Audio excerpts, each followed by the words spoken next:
तो बेटा आज हम करेंगे ट्रांसमिशन मीडिया। ट्रांसमिशन मीडिया मतलब कि वो मीडियम, वो साधन जिसके द्वारा हम अपने नेटवर्क में डाटा को एक पॉइंट से दूसरे पॉइंट तक भेजते हैं। Introduction. The network is all about transmitting the data from a source node to some destination node. This transmission involves encoding of data in the form of some signals and then sending those signals through a transmission medium. For example, electric current can be used to transfer data across a wire, or radio wave can be used to carry data through the air. मतलब ये है कि जो networking है वो सारी की सारी हमारे डाटा को सोर्स से लेकर डेस्टिनेशन तक पहुंचाने की जितनी भी एक्सरसाइज है वो सारी की सारी नेटवर्किंग के अंडर आएगी। और इस ट्रांसमिशन के लिए जो हमें डाटा की एनकोडिंग करनी पड़ेगी, डाटा की जो एनकोडिंग करनी पड़ेगी और उसके बाद जो सिग्नल को हमें सेंड करना पड़ेगा, ये सारे इश्यूज हमें इस नेटवर्किंग के अंदर देखने हैं। तो ट्रांसमिशन मीडिया क्या हुआ कि हमने ट्रांसमिशन मीडियम का यूज करना है अपने सिग्नल्स को ट्रांसफर करने के लिए। जैसे इलेक्ट्रिक करंट है, इलेक्ट्रिक करंट को हम ट्रांसमिट करके डाटा को एक पॉइंट से दूसरे पॉइंट तक पहुंचा सकते हैं। तो इलेक्ट्रिक करंट को ट्रांसफर करने के लिए हमें एक वायर चाहिए, या फिर अगर हमारे पास रेडियो वेव्स हैं, रेडियो सिग्नल्स हैं, तो रेडियो सिग्नल्स को ट्रांसमिट करने के लिए हमें एयर की जरूरत है, atmosphere. Radio signals wireless communication के अंडर आते हैं, तो वो हमें उसके लिए क्या चाहिए, एटमॉस्फेयर चाहिए।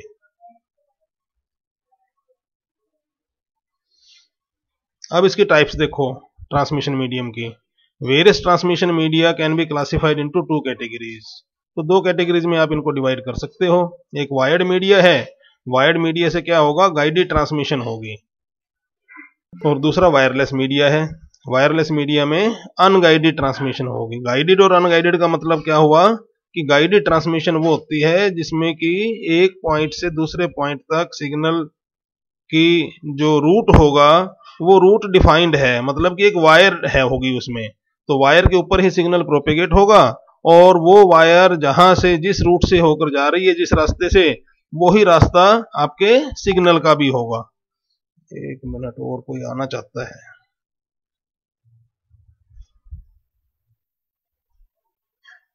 ये ना टाइम पे आया करो बेटा, अब बीच में ना डिस्टरबेंस हो जाती है।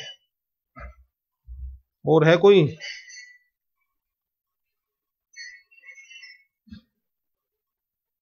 चलो,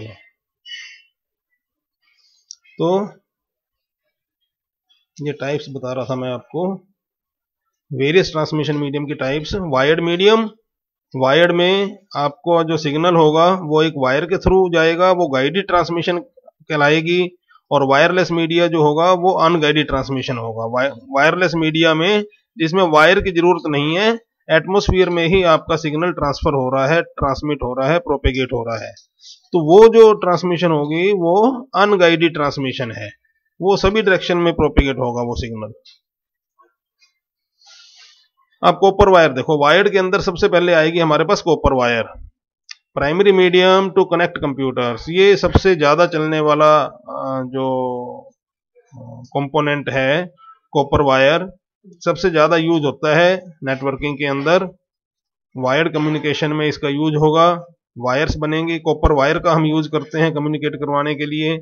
तो इसका क्या क्या प्रॉपर्टीज हो गई, लो रेजिस्टेंस है इसका, ये इसकी फिजिकल प्रॉपर्टी है, लो रेजिस्टेंस की वजह से ही हम इसको यूज करते हैं। सिग्नल कैन ट्रेवल फार्दर, तो जिससे लो रेजिस्टेंस की वजह से क्या होगा कि सिग्नल दूर तक आपका प्रोपेगेट हो जाएगा, लंबी दूरी तक जा सकता है बिना डैम्प हुए, बिना उसको सिग्नल का इंटेंसिटी लॉस हुए। फिर है इसमें प्रॉब्लम्स ऑफ इंटरफेरेंस। अब इंटरफेरेंस की प्रॉब्लम इसमें एग्जिस्ट करती है। इंटरफेरेंस क्या है, unwanted electric current is induced when the wire comes near some other wire or across an electromagnetic field. तो इंटरफेरेंस क्या होगा कि आप अपना सिग्नल भेज रहे हो और वो सिग्नल बेसिकली इलेक्ट्रोमैग्नेटिक सिग्नल होगा वो।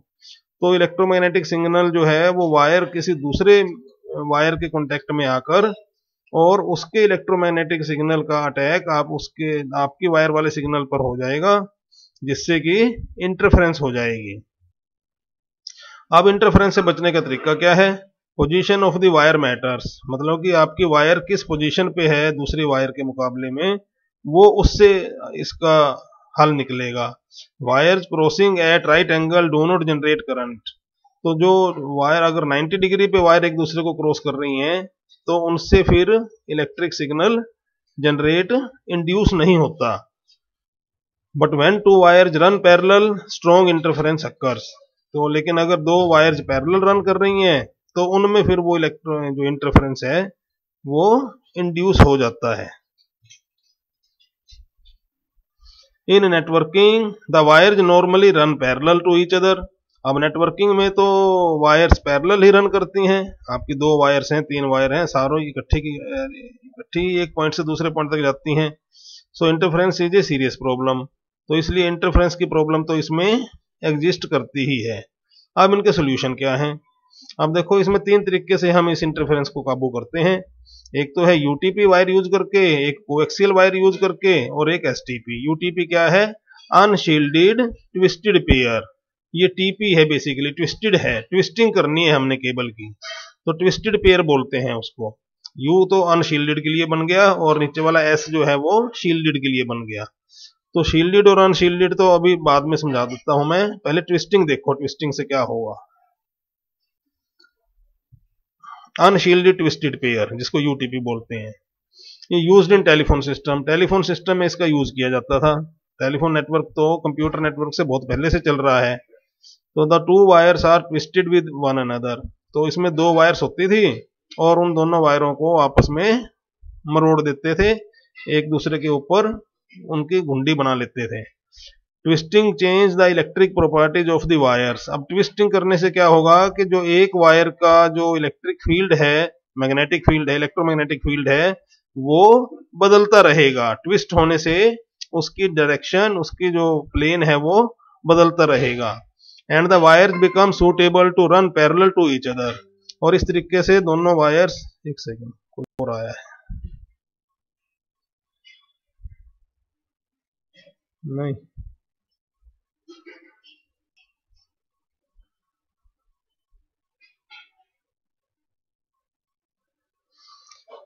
तो इस तरीके से दोनों वायर्स सूटेबल हो जाएंगी आपस में इकट्ठी रन होने के लिए, इकट्ठी जाने के लिए। अच्छा, इसकी लो कॉस्ट है ट्विस्टिंग की, इजी टू इंस्टॉल है, and used in official building. Official building में इसका सबसे ज्यादा यूज हुआ था, टेलीफोन वायरिंग में।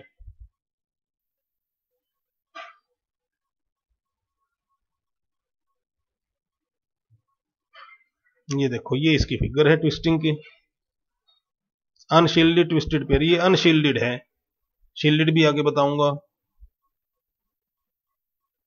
Protects the copper wire from physical damage, ये आउटर जैकेट है। ये आउटर जैकेट के अंदर ये खूब सारे पेयर्स, वायर्स के 4 पेयर्स मौजूद हैं।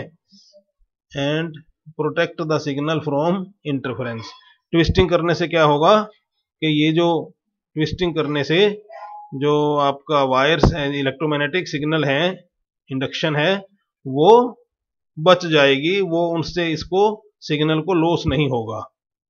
और ये क्या लिखा हुआ है? इलेक्ट्रिकली आइसोलेट्स वायर्स, अच्छा, कलर कोडेड प्लास्टिक इंसुलेशन। ये तो प्लास्टिक इंसुलेशन है, मतलब कि इंडिविजुअल वायर्स को प्लास्टिक इंसुलेशन से, प्लास्टिक जैकेट से कवर कर रखे ताकि वो करंट आपस में स्पार्क ना हो। अगला, coaxial cable, this is another type of wiring also called coax, इसको कोएक्स भी बोलते हैं। Used in home cable TV, ये जो आपके घर में केबल टीवी लगे हुए हैं, तो केबल टीवी में ऐसी ही वायर आपके इसमें आती है, टीवी में कनेक्ट करते हैं। It is also made of copper, ये भी कॉपर की वायर है। More effective in stopping the interference, ये जो कोएक्सियल केबल है ये जो है आपकी ट्विस्टिंग वाली मेथड से ज्यादा इफेक्टिव है। Instead of twisting the two wires around each other, इसमें कैसे करते हैं कि दो वायर्स को आपस में ट्विस्ट करने की बजाय the coax cable consist of a single copper wire, इसमें सिर्फ एक ही कॉपर वायर होगी, and this is surrounded by A heavier metal shield, और लेकिन ये अपने चारों तरफ एक हैवी मेटल शील्ड से इसको कवर कर रखा होगा। The heavier metal shield around the copper wire act like A jacket, तो ये जो हैवियर मेटल शील्ड है उसका एक नेट है, एक जाल सा बना होता है, बुन रखा होगा उसके चारों तरफ, वो क्या करेगा, एक जैकेट की तरीके से उसको प्रोटेक्ट करेगा, which protects the inner copper wire from electromagnetic radiation. तो वो जो आपका हैवी मेटल की शील्ड है वो उसको अंदर वाली कॉपर वायर को इलेक्ट्रोमैग्नेटिक रेडिएशन से बचाएगी। The heavier metal shield act like a barrier, barrier की तरीके से काम करेगी। Does not let the electromagnetic radiation pass in either direction. अच्छा, ये दोनों तरीके से उसका बचाव कर रही है, मतलब कि जो वायर के अंदर, कॉपर के वायर के अंदर से इलेक्ट्रोमैग्नेटिक सिग्नल जो बाहर निकलना चाह रहे हैं उनको बाहर निकलने से भी रोकेगी, और बाहर से अगर कोई इंटरफेरेंस हो रही है, इलेक्ट्रोमैग्नेटिक इंटरफेरेंस, उसको भी रोकेगी। So it is very effective technique, तो ये बहुत इफेक्टिव टेक्निक है। ये देखो, ये होती है उसका एक फिगर दिखा रखी है, ये है आपका सेंट्रल कंडक्टर। फिर आया है क्या कोई,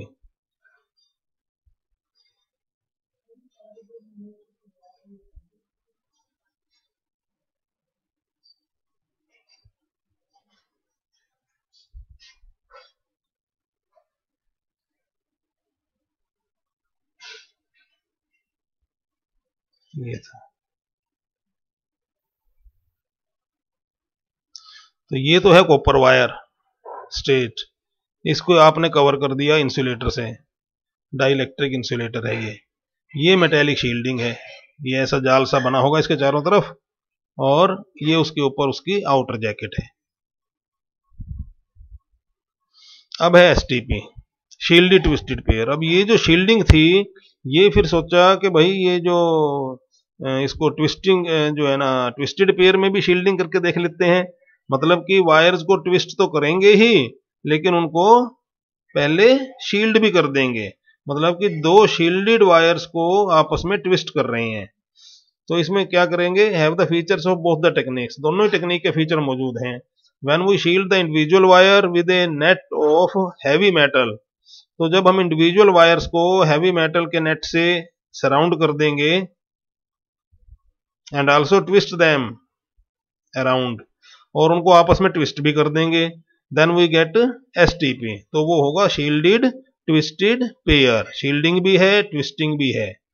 this type of extra shielding is provided to the wires in a network when they need to pass through some strong electric or magnetic field। तो ये दोनों टाइप का जो प्रोटेक्शन है ये कहाँ यूज करते हैं, उन जगहों पर यूज करते हैं जहां से आपकी इलेक्ट्रिक, ये जो आपकी नेटवर्क की केबल है वो क्रॉस हो रही है किसी स्ट्रॉन्ग इलेक्ट्रिक या मैग्नेटिक फील्ड के अंदर से, वहां पर हम एसटीपी का यूज करते हैं। ये आपको समझ में आ रहा है क्या, सुन रहे हो क्या, मुझे बोलो कोई बच्चा। Yes sir. हाँ, समझ में भी आ रहा है क्या। हाँ जी सर। अच्छा, मैं आपको ये यस कह सर। रहा हूँ, हाँ बेटा, मैं ये कह रहा हूँ कि अगर आपको किसी तरीके से कुछ समझ में ना आए तो आप मेरे को अपना माइक ऑन करके तभी टोक देना, तभी बोल देना कि जी हमें ये समझ नहीं आ रहा आप क्या पढ़ा रहे हो। अगर मैं तेज पढ़ा रहा हूँ, अगर स्पीड फास्ट है मेरी आवाज समझ में नहीं आ रही हो, आवाज आ नहीं रही हो, किसी भी टाइप को आपको प्रॉब्लम हो, तो आप बेटा उसमें मुझे बोल देना, समझ रहे हो। Yes sir. हाँ, अब ये देखो डायग्राम देखो कौन सा है, ये डायग्राम क्या है, ट्विस्टिंग भी है और शील्डिंग भी है। तो ये तो है टिंड कॉपर, ये है ब्रेडिंग, ये तो आउटर शील्ड है। इसके बाद ये जो इंडिविजुअल हैं ट्विस्ट करी हुई केबल पेयर्स, इनके ऊपर भी शील्डिंग है।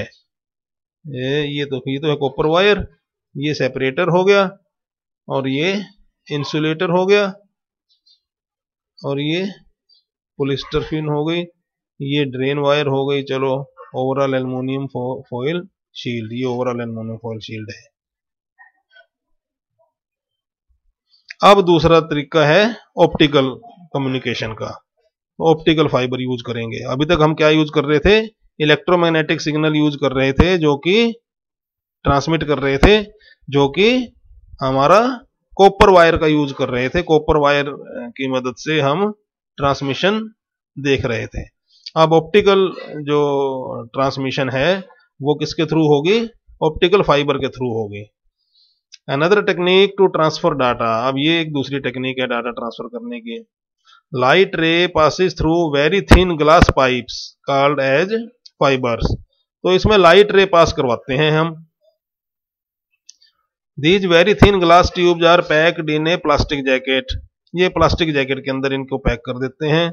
विच can bend the glass fibre without breaking them, जो कि वो ऐसा होता है कि किसी सर्टेन एंगल तक उनको बेंड कर सकता है। वो जो ग्लास के फाइबर्स हैं, छोटी छोटी पाइप्स हैं जो ग्लास की। At the transmission end an LED और a laser is used to send the pulses of light in the fibre. तो ट्रांसमिशन एंड पे उनके अंदर से जो फाइबर हैं, जो आपकी पाइप्स हैं, ग्लास पाइप्स, उनके अंदर से हम लाइट को ट्रांसमिट करते हैं, इमिट करते हैं, और वो टोटल इंटरनल रिफ्लेक्शन से अंदर ही अंदर रिफ्लेक्ट होते होते डेस्टिनेशन एंड तक पहुंच जाती है। बेनिफिट देखो क्या है इसके। It works on the principle of total internal reflection, total internal reflection के प्रिंसिपल पे काम करती है ये। At the receiving end a light sensitive transistor is used to receive the data.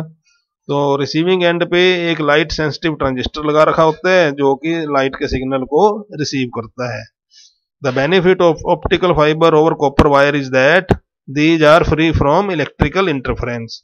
अब सबसे बड़ा फायदा तो ये है कि ये इलेक्ट्रिकल इंटरफेरेंस से फ्री है, मतलब कि इलेक्ट्रिकल इंटरफेरेंस, इलेक्ट्रोमैग्नेटिक इंटरफेरेंस का इसके ऊपर कोई असर नहीं है। वो चाहे जैसा मर्जी इलेक्ट्रिक फील्ड हो, फाइबर के अंदर से जो इलेक्ट्रिक रे, जो आपकी ऑप्टिकल या लाइट रेज हैं, वो लाइट रेज बिना अफेक्ट हुए ट्रांसमिट हो जाएंगी।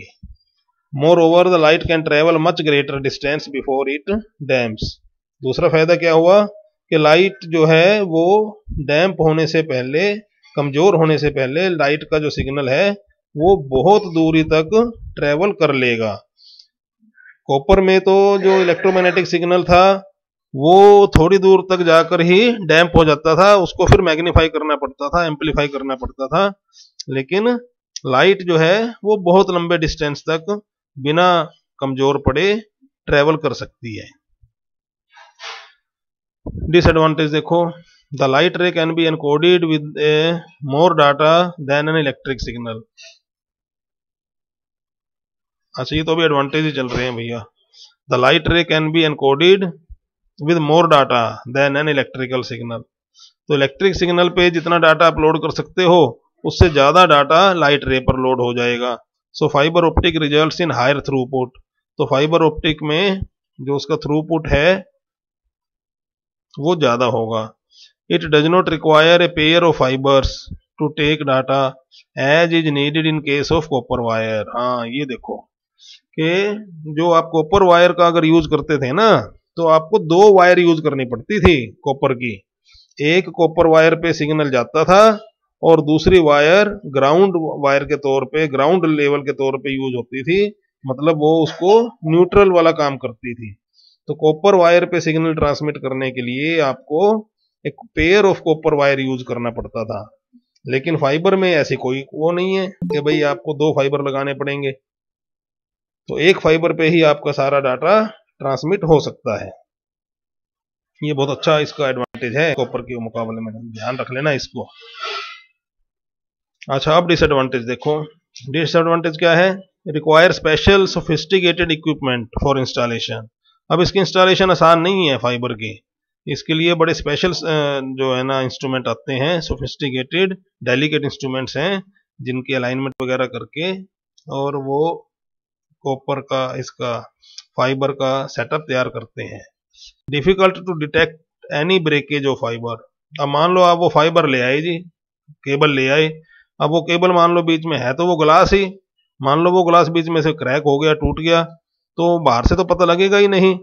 तो ये बड़ी मुश्किल हो जाती है कि भाई उस वायर में वो ब्रेकेज कहाँ हुई है, ऐसे देखने से बाहर से पता लगता नहीं है। Difficult to repair the broken fibre, अब वो बाहर से पता ही नहीं लगेगा कि भाई वो टूटा कहाँ से है, तो भाई वो उसको रिपेयर करना भी मुश्किल है।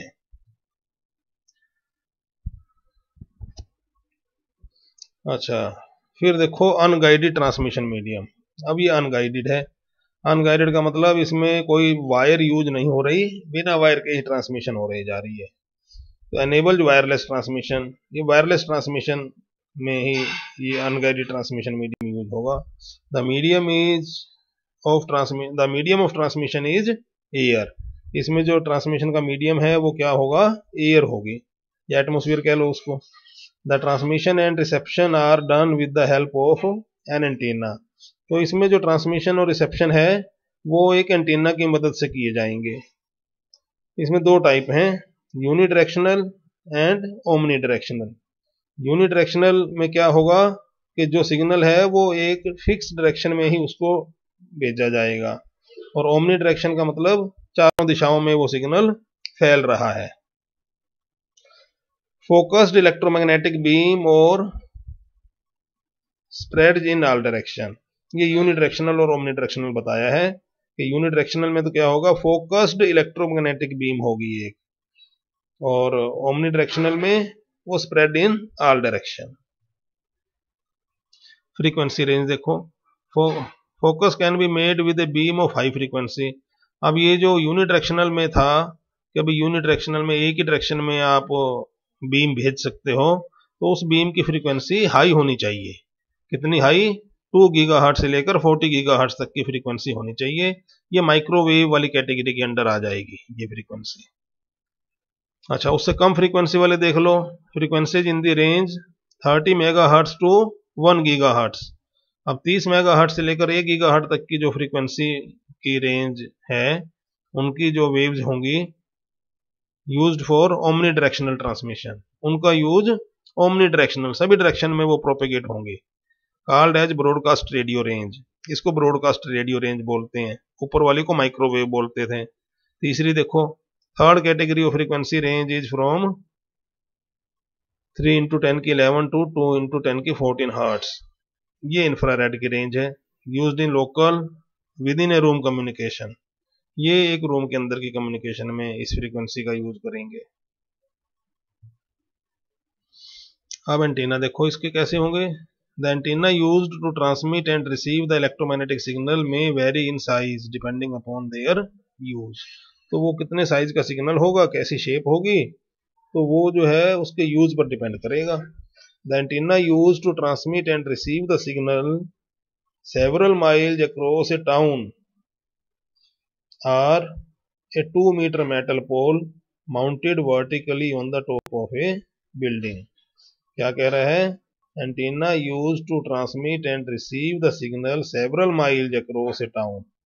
अब कई मील लंबे तक आपने ट्रांसमिशन करनी है, तो उस ट्रांसमिशन करवाने के लिए आपको क्या करना पड़ेगा, कम से कम 2 मीटर लंबा पोल वर्टिकली सीधा खड़ा करना पड़ेगा किसी बिल्डिंग के टॉप पर। और तीसरा क्या है, और दीज में भी सो स्मॉल, ये इतने छोटे भी हो सकते हैं, to fit in a laptop, के एक लैपटॉप के अंदर फिट हो जाए, but with the range within a building, लेकिन उनकी रेंज कितनी होगी, एक बिल्डिंग के अंदर तक की ही रेंज होगी उनकी। अब सैटेलाइट्स देखो, the limitation of radio transmission is that it does not bend around the surface of the earth. अब ये जो रेडियो ट्रांसमिशन कर रहे हो, इनकी समस्या ये है कि अर्थ तो हमारी धरती तो गोल है, तो लॉन्ग डिस्टेंस तक जाके वो धरती तो मतलब कि बेंड हो जाएगी, नीची हो जाएगी, लेकिन जो सिग्नल छोड़ा है वो ऐसे सीधा निकल जाएगा, टेंजेंशियली निकल जाएगा। तो so for longer distances communication the satellites can be used. तो लॉन्ग डिस्टेंस कम्युनिकेशन में अब आपके एंटीना तो काम आएंगे नहीं, तो उसके लिए क्या करते हैं, सैटेलाइट्स का यूज करते हैं। A satellite is equipped with a transponder, तो एक सैटेलाइट में क्या होगा, एक ट्रांसपोंडर लगा होगा, which is simply A transmitter and receiver of radio signal. Transponder क्या होता है, बस एक वो ट्रांसमीटर और रिसीवर ही है। वर्किंग देखो कैसे करते हैं। The ground station transmit the radio signal to the satellite, the transponder on the satellite receive the incoming signal, amplifies it and then transmit back on the earth but to a far off receiver. कोई आया है क्या?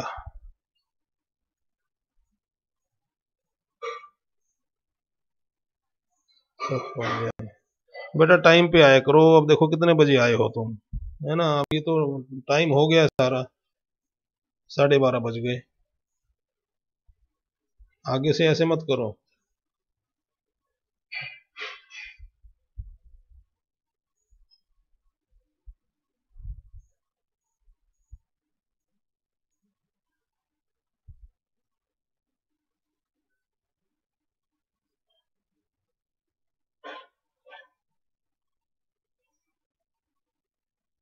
ये बता रहा था आपको satellite.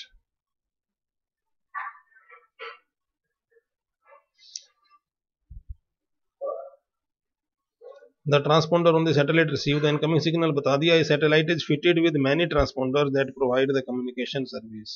अब सैटेलाइट तो भाई बहुत महंगा है। अब अगर आप सोचो भाई एक सैटेलाइट पे एक ट्रांसपोंडर लगाओगे तो वो तो एक ही कम्युनिकेशन की फैसिलिटी प्रोवाइड करवाएगा। तो नॉर्मली क्या होता है कि सैटेलाइट पे बहुत सारे ट्रांसपोंडर लगा के रखते हैं और वो अपनी अपनी फ्रीक्वेंसी पे अपना अपना काम करते हैं, रेडियो सिग्नल रिसीव करते हैं, उनको मैग्नीफाई करके एम्पलीफाई करके और फिर उसको टारगेट डेस्टिनेशन पे ट्रांसमिट कर देते हैं। Types of satellite, Jio stationery है, लो अर्थ ऑर्बिट है और लो अर्थ ऑर्बिट सैटेलाइट एरे है। ये थोड़ा सा समझने वाला है। जियो स्टेशनरी का मतलब क्या हुआ कि ऐसा सैटेलाइट जो धरती से अगर आप उसको देखो तो 24 घंटे 7 दिन 365 दिन वो एक ही जगह पे आपको खड़ा हुआ दिखाई देगा, वो जियो स्टेशनरी है। स्टेशनरी जियो, धरती के मुकाबले में उसकी लोकेशन फिक्स है ऊपर आकाश में, तो वो तो हो गया जियो स्टेशनरी। अब जियो स्टेशनरी को यूज करना बड़ा आसान है भाई। आप उसको एंगल बना के और उस तक अपना डाटा ट्रांसमिट करो और वो फिर आगे एंगल बना के और डेस्टिनेशन पे उसको वापस ट्रांसमिट कर देगा। तो जियो स्टेशनरी में उसकी सेटिंग करना रोज रोज चेंज करने वाला काम नहीं होता। अब लो अर्थ ऑर्बिट, ऐसे सैटेलाइट जो धरती के नजदीक हैं उनकी समस्या क्या है कि उनको वो एक ही जगह पे स्टेशनरी नहीं रह सकते। उनकी स्पीड धरती के रोटेशन करने की स्पीड से, रिवॉल्व करने की स्पीड से ज्यादा है, तो वो जल्दी ही अपनी पोजीशन, मतलब कि फास्ट स्पीड से चलते हैं और अपनी पोजीशन बदलते रहते हैं। तो अगर वो ऐसे पोजीशन बदलते रहेंगे तो फिर हम उसको भाई कैसे यूज करेंगे। एक तरह से वो मिरर वाला ही काम करते हैं ना सैटेलाइट। भाई आप एक रे भेज रहे हो ऊपर, मिरर पे लगेगी वो और वो वापस आ जाएगी दूसरे डायरेक्शन में। तो लेकिन अगर वो मिरर की लोकेशन बदलती जा रही है तो इसका मतलब आपको भी बार बार सेटिंग करनी पड़ेगी। तो ये कहते हैं कि आपको उसको करने का तरीका क्या है कि फिर वो एलईओ, लो अर्थ ऑर्बिट एक नहीं होगा सैटेलाइट, उनका एक एरे होगा। और वो एरे जो है वो एक सैटेलाइट गया और दूसरा सैटेलाइट उसकी पोजीशन पे आ गया, इस तरीके से उनका एक एलईओ सैटेलाइट्स का एरे आपकी कम्युनिकेशन की जरूरत को पूरा कर देगा। ये जियो स्टेशनरी ऑर्बिट है, 36,000 किलोमीटर दूर होगा उसका डिस्टेंस दिखा रखा है ये। और ये एलईओ का एरे है, मतलब 1 2 3 4 5 6 सैटेलाइट दिखा रखे हैं इसमें। इन्होंने पूरी धरती कवर कर रखी है और ये तेज स्पीड से घूमते हैं। एक अगर जाएगा तो दूसरा उसकी जगह पर पीछे से आ जाएगा। और ये कैसे कम्युनिकेट करेंगे? एक ऑर्बिट के इसके पास, सैटेलाइट के पास जो सिग्नल आपने ट्रांसमिट किया और वो दूसरी जगह जाना है। देखो कैसे हो रहा है। ये नंबर 1 है, स्टेप नंबर 1। ये इसने यहां से इसको सैटेलाइट को सिग्नल भेजा, तो ये सैटेलाइट क्या करेगा कि अपने छोटे भाई सैटेलाइट को वो सिग्नल ट्रांसमिट करेगा और वो फिर आगे दूसरे को करेगा और जब वो डेस्टिनेशन आ जाएगी तो वो फिर बस हो गया। ठीक है। फिर ये है गया microwave, infrared, light from laser, और थैंक यू। चलो ये 3 स्लाइड रहेगी, फिर ये कल कराऊंगा आपको। आप कुछ पूछना है आपने तो इसमें आप पूछ लो मुझसे, कोई प्रॉब्लम इसमें डाउट हो, पिछले लेक्चर से कुछ पूछना हो, बोलो बच्चों। ये 3 स्लाइड कल कराऊंगा। हेलो हेलो, सब गए? मैं ऐसे ही बोल रहा था। नहीं सर, सुन रहे हैं। अच्छा अच्छा, चलो बहुत अच्छी बात। तो बेटा आप इसको कर लो, और जो पूछना है, जो कोई डाउट्स हो आपके, वो भी आप नोट कर लेना, कल पूछ लेना। और ये थोड़ा सा रह यस गया है, सर। हाँ ये मैं कल करा दूंगा आपको पूरा। ओके और सर, बुक थैंक यू। वगैरह, हाँ बुक पढ़ लेना, सारा इसी के भरोसे ना रहना बेटा, ये तो ऐसे कैसे आपकी बात बनेगी। ठीक है। Okay sir. अब बंद करूं? Yes sir. ओके।